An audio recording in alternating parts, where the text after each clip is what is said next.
Question number 20 में कह रहा है two condensers each of capacity 10 farad connected in series to a source of 4 volt calculate charge on each condenser. दो capacitors हैं जिनमें प्रत्येक की कैपेसिटी 10 फैराड है और उन्हें 4 वोल्ट के सोर्स से सीरीज में जोड़ा गया है। तो calculate charge on each condenser.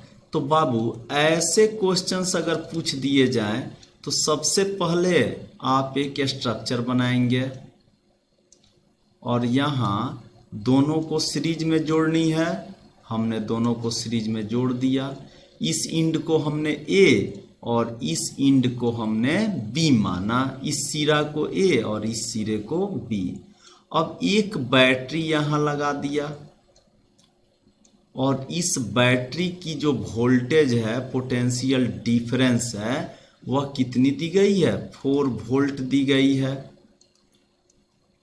तो अब हम जानते हैं कि अगर ये C1 है और ये C2 है तो बाबू टोटल जो ये चार्ज देगी वह दोनों पर सेम देगी। अगर Q चार्ज पहले पर होगी तो सेकेंड पर भी Q चार्ज ही होगी।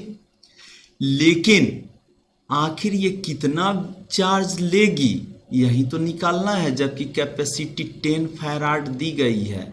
यहाँ C1 की वैल्यू 10 फैराड और C2 की वैल्यू भी 10 फैराड। तो सबसे पहले हम लोग क्या करेंगे, इसकी इक्विवेलेंट कैपेसिटी निकालेंगे। और इक्विवेलेंट कैपेसिटी कैसे निकालते हैं? तो सीधे CS बराबर क्या लिख देंगे, C0/2। तो यहाँ पर तो पहले स्ट्रक्चर हमने बना दिया, फिगर ड्रॉ कर दिया।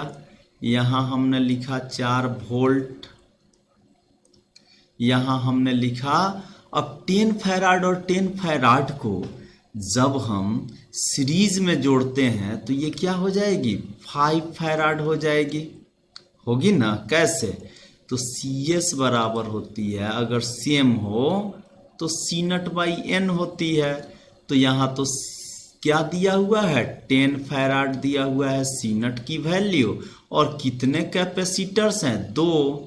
तो हमने डिवाइड किया तो क्या मिल गया, 5 फैराड। इसका मतलब इक्विवेलेंट कैपेसिटी जो होगी वो 5 फैराड की होगी और वोल्टेज कितनी है, 4 वोल्ट।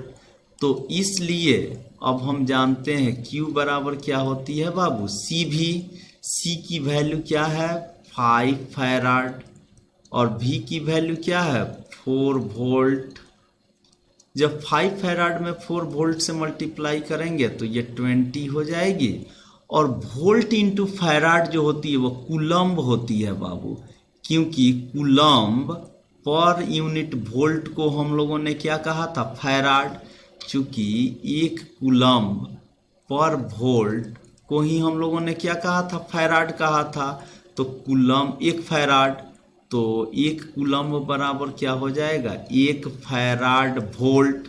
तो यहाँ फैराड में वोल्ट से मल्टीप्लाई कर दिए तो हमको 20 कूलम्ब आ गया और यही हो जाएगी आंसर। क्योंकि हम तो जानते हैं पहले से कि जो चार्ज इस पर आवेगी वही चार्ज सारे कैपेसिटर्स पर आएगी जो कि सीरीज में जुड़े हुए हों। तो सीरीज में अपना क्या था, C1 और C2 था, दोनों का वैल्यू सेम था। हमने इक्विवेलेंट कैपेसिटी निकाला और 4 वोल्ट से उसमें मल्टीप्लाई कर दिया। इस प्रकार हमारा आ गया 20 कूलम्ब और ये आंसर। क्लियर?